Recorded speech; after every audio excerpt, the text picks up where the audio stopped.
रायगड, महाराष्ट्रासह देश विदेशातील ताज्या बातम्या पाहण्यासाठी मॅक्स इंडिया लाईव्ह चॅनलला सबस्क्राईब करा आणि बेल आयकॉन दाबायला विसरू नका. ओके दादा, तुमचं पाण्यासाठी आंदोलन सुरू आहे, मोठा मोर्चा आहे. काय सांगाल? मागच्या 13 एप्रिल पासून तर 16 मे पर्यंत तब्बल 33-34 दिवसाचं आंदोलन, एक ऐतिहासिक आंदोलन शिवसेनेनं या संभाजीनगरात उभारलेलं आहे. अनेक प्रकारचे उपक्रम केले, मला वाटतं ते डिटेल सांगण्याची आवश्यकता नाही, पण सगळ्यात महत्वाचं 90 वॉर्ड जे महानगरपालिकेचे 115 पैकी या वॉर्डामध्ये आम्ही पदयात्रेच्या माध्यमातून हल्लाबोल रॅली केली.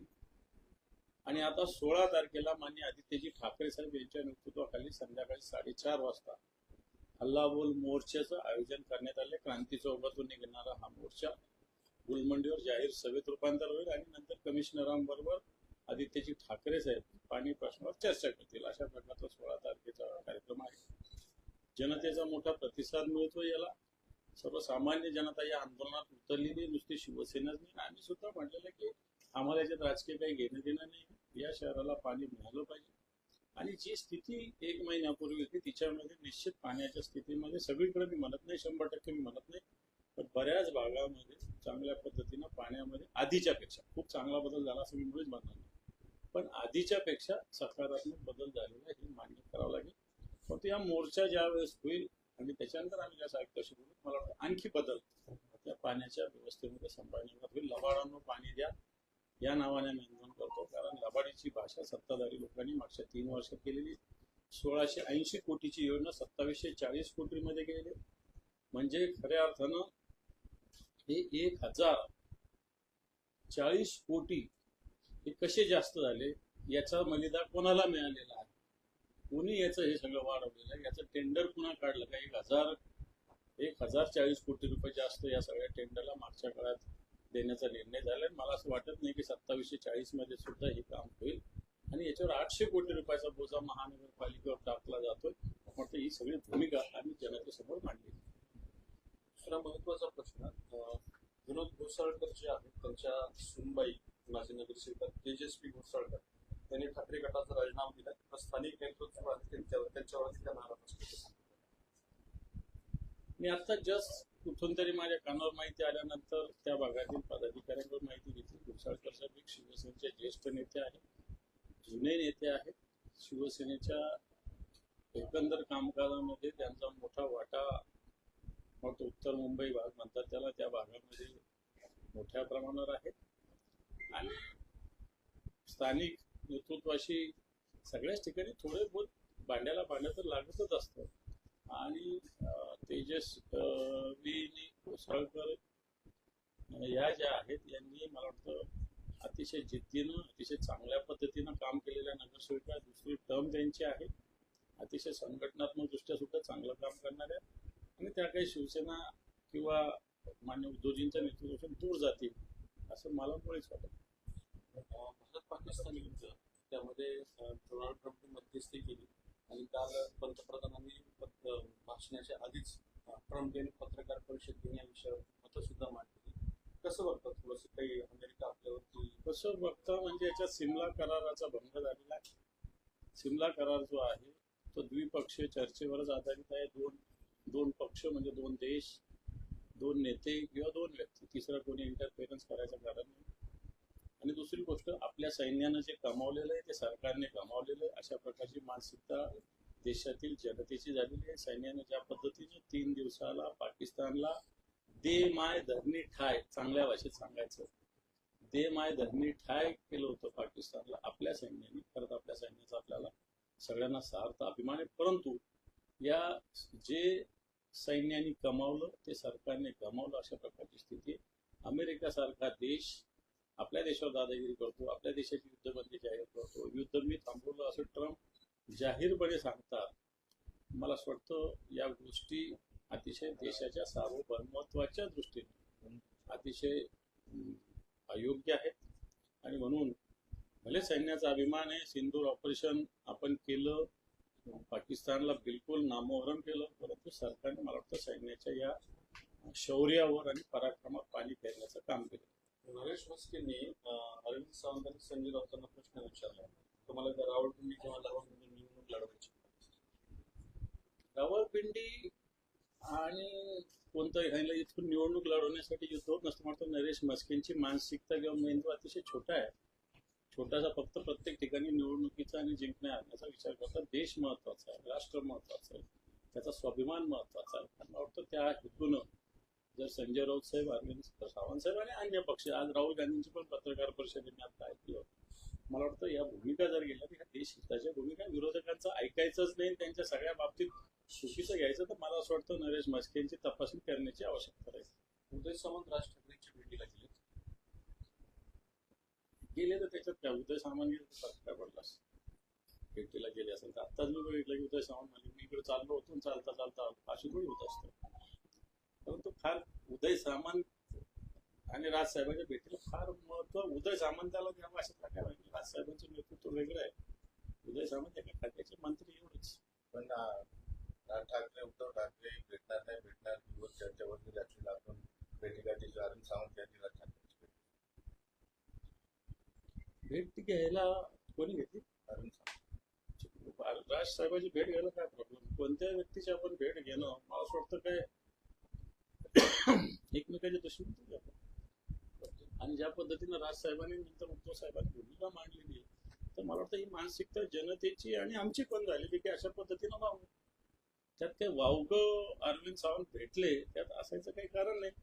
आणि नातं तर राजसाहेबांकडे तर आम्ही पण लहानपणापासून जात होतो. आता अरविंद सावंत सिनियर नेते आहेत, तर त्याच्यात जाणं मला असं वाटत नाही काही चुकीचं. सामंतांची भेट भेटीगाठीत नाही.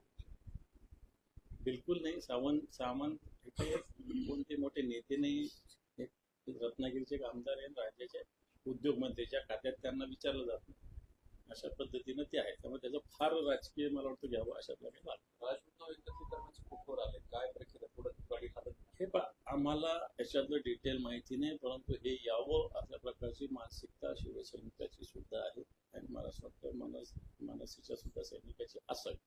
मला वाटतं त्यांचं मला माहिती नाही, आमची तरी आहे अशा प्रकारची भूमिका आमची आहे. महाविकास आघाडीची पक्षाची घटना आहे, म्हणजे अजित पवारांसोबत सत्तेत सहभागी व्हावं असं शरद पवारांसोबतच्या अनेक आमदारांची भूमिका आहे आणि पवारांकडेच आमदारांनी ती भूमिका सुद्धा मांडली. त्यामुळे त्या संदर्भात शरद पवार मी संजय राऊत साहेबांचं वक्तव्य ऐकलं, असं काही होईल किंवा असं काही चालू आहे, भूमिका मांडू शकतात काही कार्यकर्त्यांच्या, काही आमदारांच्या विकास कामाविषयी अशा पद्धतीने भूमिका असू शकतात. परंतु शेवटी जनतेला आपण हे सांगू शकतो ना.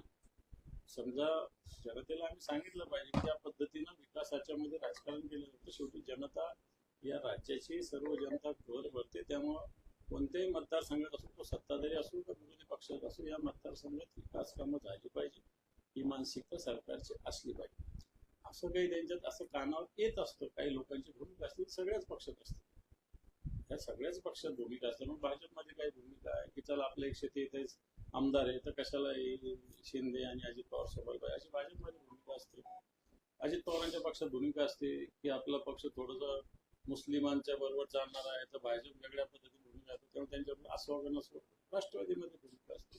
शिंदेच्या पक्षामध्ये सुद्धा तशी भूमिका असते की भाजप आपल्याला तर महत्व देत नाही, तर राहायचं बंद करायचं. भूमिका एखाद्या माणसाची असली म्हणून ती पक्षाची असते अशातलं काही. शरद पवार सोडून जाणे तुम्हाला किरकोळ धक्का वाटतो? असं कुठं झालेलंच नाही, तर धक्क्याचा काय प्रश्न आहे? तुम्हाला मोठे धक्के झाले नाही फक्त काय? होते म्हणजे आता आमचा एवढा मोठा पक्ष भरून 50 आमदार नेल्यानंतर जो धक्का बसला तर त्याच्यापेक्षा ते बाकीचे धक्के छोटेच असतात. म्हणजे शरद पवार काहीच त्यामुळे शिवसेना एक स्वतंत्रपणे काम करणारा राजकीय पक्ष आहे.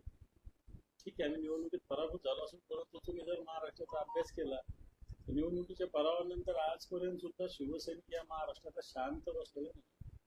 सत्ता असेल नाही तर नसेल. विदर्भामध्ये मोठ्या प्रमाणात शेतकऱ्यांचं आंदोलन झालं, मराठवाड्यात आता होतंय, संभाजीनगरात आम्ही मागच्या 33 दिवसांना आंदोलन केलं, तर आमच्या दम ताकद आहे म्हणूनच करतोय.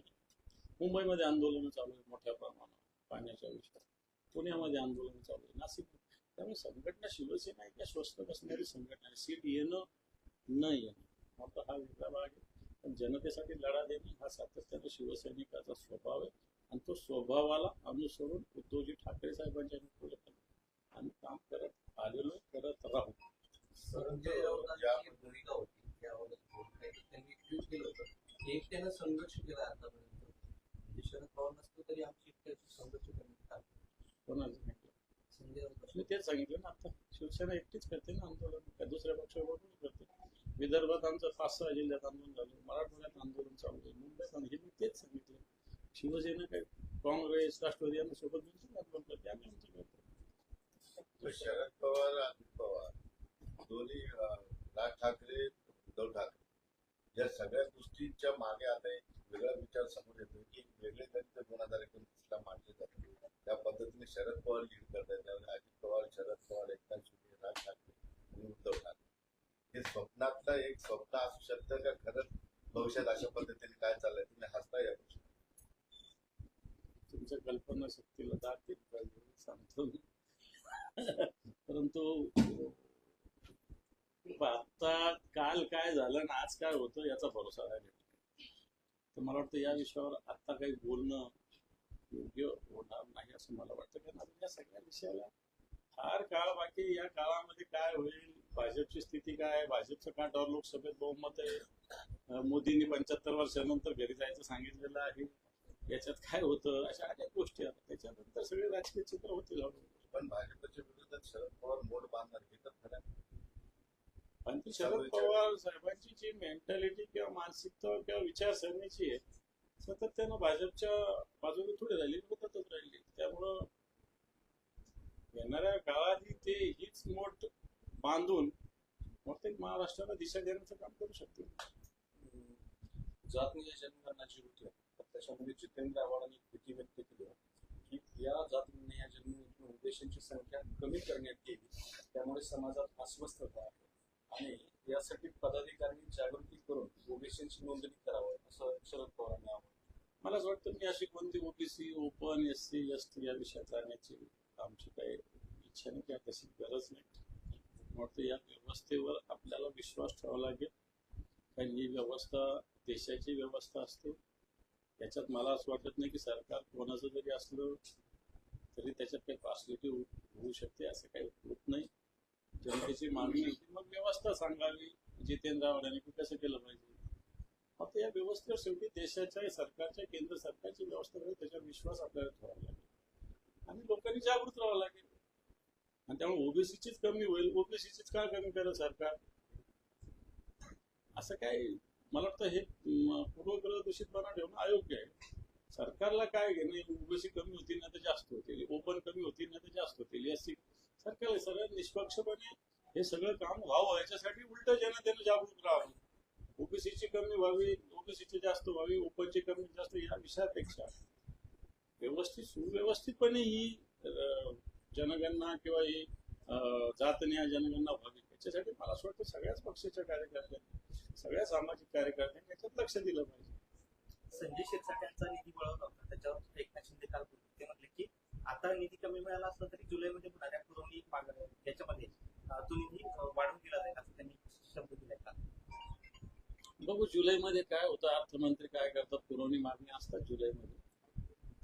आणि निधी कमी जास्त कमी जरी गेला असेल तर फक्त एकटा संजय शिरसाट यांच्या खात्याची ज्या पद्धतीनं निधी कमी केला, मुद्दा याच्यात असा आहे की या खात्याचा निधी कमी करता येत नाही. तो कमी करता येत नाही. बाकीच्या खात्याचा तुम्ही विकासाचं एखादं काम बाजूला ठेवू शकता, एक रस्ता आजचा उद्या होऊ शकतो, परंतु सामाजिक न्याय याला तुम्ही कात्री लावू शकत नाही. ही भूमिका आमची. पण आतापर्यंत शरद पवार पासून सगळ्या मंत्र्यांनी, मुख्यमंत्री असताना सगळ्यात पहिला डल्ला मारला सामाजिक न्याय, सामाजिक न्यायाच्यावर. ही काय पहिल्यांदा घडलेली नाही. शरद पवार असताना सुद्धा त्यांनी उठाली. का होतं? आधीचा वळवणं आणि आताचा वळवणं हे लोकांच्या डोळ्यावर याच्यासाठी येत आहे की आता मागच्या काळात सरकारने काही योजना जशी लाडकी बहीण योजना सुरू केली, याला मोठ्या प्रमाणात निधी लागतो. मग निधी आणायचा कुठून, उत्पन्नाचे स्त्रोत वाढत नाही. आणि मग अशा पद्धतीनं हा जो निधी आहे हा का वळवला जातो, याला कारण अजूनही प्रशासनामध्ये या विभागाचा निधी 1 एप्रिल पासून खर्च करावं. 1 एप्रिलला निधी खर्च करायचा तर त्याचं नियोजन मागच्या जानेवारी सप्टेंबर पासून करावं आणि नंतर लगेच 1 एप्रिल पासून याचं मला असं वाटतं निधीचं वितरण करून ते जे काम ठरलेलं आहे ते करावं, अशा प्रकारे अपेक्षा असते. परंतु दुर्दैवानं या खात्याकडे अजूनही दुर्लक्षित हे खातं आहे. भले संजय शिरसाट मिनिस्टर असेल नाही तर अन्य कोणी असेल, पण हे खातं दुर्लक्षित आहे. सरकार याच्याकडे दुर्लक्ष करतं. इकडे सामाजिक न्यायाच्या भूमिका फुलेशाह आंबेडकरांच्या भूमिका मांडल्या जातात. प्रत्यक्षात सामाजिक न्याय या विषयात सरकार मागे राहतं. मुंबईतील PPC मध्ये सायकल ट्रॅक संभाजीनगरची पण काढलेली सगळे, एक पण सायकल ट्रॅक राहिलेला नाही. चांगली संकल्पना होती, त्याला एक प्रोत्साहन सायकल चालवायला होतं. ट्रॅफिकच्या अँगलनी पण लोकांनी जास्तीत जास्त सायकलीवर प्रवास करा. मुंबईमध्ये काही भागामध्ये PKC मध्ये मला वाटतं EV सायकल्स ठेवलेल्या आहेत, काही मॅन्युअल सायकल्स पण ठेवल्या. लोकांनी प्रवास करताना त्या वापराव्या, हा हेतू होता. सरकारला त्याची गरज नसेल वाटत. भारत पाकिस्तान युद्धाच्या पार्श्वभूमीवर राखी सावंत एक वादग्रस्त विधान केलं होतं. त्याच्यावर संजय गायकवाड म्हणाले की राखी सावंतला देशद्रोही ठरवून तिला गोळ्या घातल्या. काय म्हटलं राखी सावंतचं ऐकत काय सर्व असेल. राखी सावंत कोण विचारवंत लावून गेले. पण संजय गायकवाड म्हणतात तिला मला तिने काय बोललं हेच माहिती नाही, तर मला मी काय सांगू. हे सध्या राज्यामध्ये अवकाळी पाऊस आणि त्यामुळे बरंच नुकसान होतं. सरकार कसल्याच पद्धतीचे लक्ष देत नाही, पंचनामे नाही किंवा कसल्याच पद्धतीचं शेतकऱ्यांपर्यंत प्रशासन पोहोचत. काल खरीपाची बैठक जिल्ह्याची झाली. मला वाटतं आता राज्याची लोक पुढच्या एक आठवड्याभरात आज आहे राज्याची बैठक आहे आणि याच्यामध्ये या विषयाकडे लक्ष दिलं पाहिजे. त्याला पण आठवण करून दिली. परंतु सरकारने पंचनामे तर सोडा, आधीचे 2024चे पण अशाच पद्धतीनं अतिवृष्टी आणि अवकाळी दोन्ही झालं होतं. याचे पंचनामे झाले, रक्कम झाली, पण आपण ₹1 वितरित केलेले. आता या अवकाळीमुळे बरंच नुकसान ठिकठिकाणी झालेलं आहे. कारण मे महिना काही पावसाचा नाही, या महिन्यात पाऊस आल्यामुळे बऱ्याच ठिकाणी नुकसान झालेलं आहे. निश्चित सरकारने याचे पंचनामे केले पाहिजे आणि शेतकऱ्यांना मदत दिली पाहिजे. बनावट बियाण्याचा विषय फार मोठ्या प्रमाणात समोर येतो. प्रशासन सरकार हतबल आहे, त्याच्यात कंट्रोलच आणता येईल. बनावट बियाणं का येत आहेत? सरकारने स्वतःची महाबीज कंपनी, अतिशय दर्जेदार बियाणं देणारी कंपनी जवळपास नावाला ठेवलेली आहे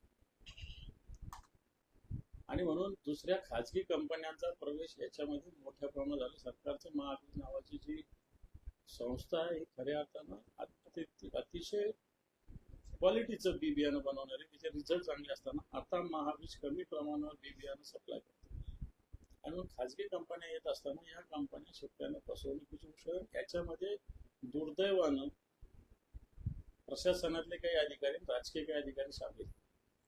मागच्या काळामध्ये या विषयावर कायदा आणण्याचं ठरल्यानंतर 2 वर्ष झाले. धनंजय मुंडे कृषी मंत्री असताना याच्यावर चर्चा झाली, परंतु दुर्दैवानं कायदा अजून होऊ शकलेला नाही. याच्यामध्ये व्यापाऱ्याला अटक केली जाते, अटक नाही केली जात, व्यापाऱ्यावर कारवाई केली जाते, कंपनीवर कोणती कारवाई होत नाही. शेतकऱ्याला कंप्लेंट करायचा अधिकार आहे. कंप्लेंट केल्यानंतर व्यापाऱ्यांना नोटीस दिली जाते, त्याचं उत्तर घेतलं जातं आणि मग कोर्टामध्ये कृषी विभाग सबमिट करतात. अशा पद्धतीनं सीड ऍक्टमध्ये प्रोव्हिजन आणि या प्रोसेसमध्ये शेतकऱ्यांचा विषय कधीच होत नाही. मला असं वाटतं ही दुर्दैव चक्र शेतकऱ्यांच्या नशिबी आलेलं आहे. सरकारने बी बियाण्याच्या संदर्भात जो नवीन कायदा आहे त्याची लवकरात लवकर अंमलबजावणी करावी, अशा प्रकारची भूमिका आमची आहे. पाकिस्तान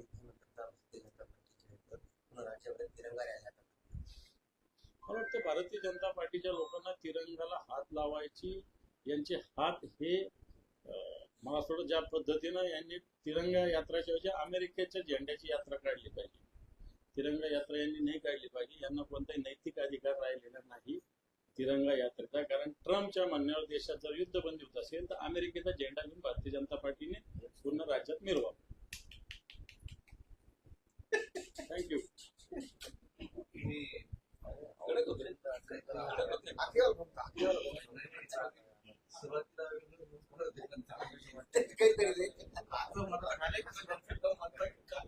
काय म्हणलं? आलो होतो मी, भेटलं ना मला. आलो होतो मला.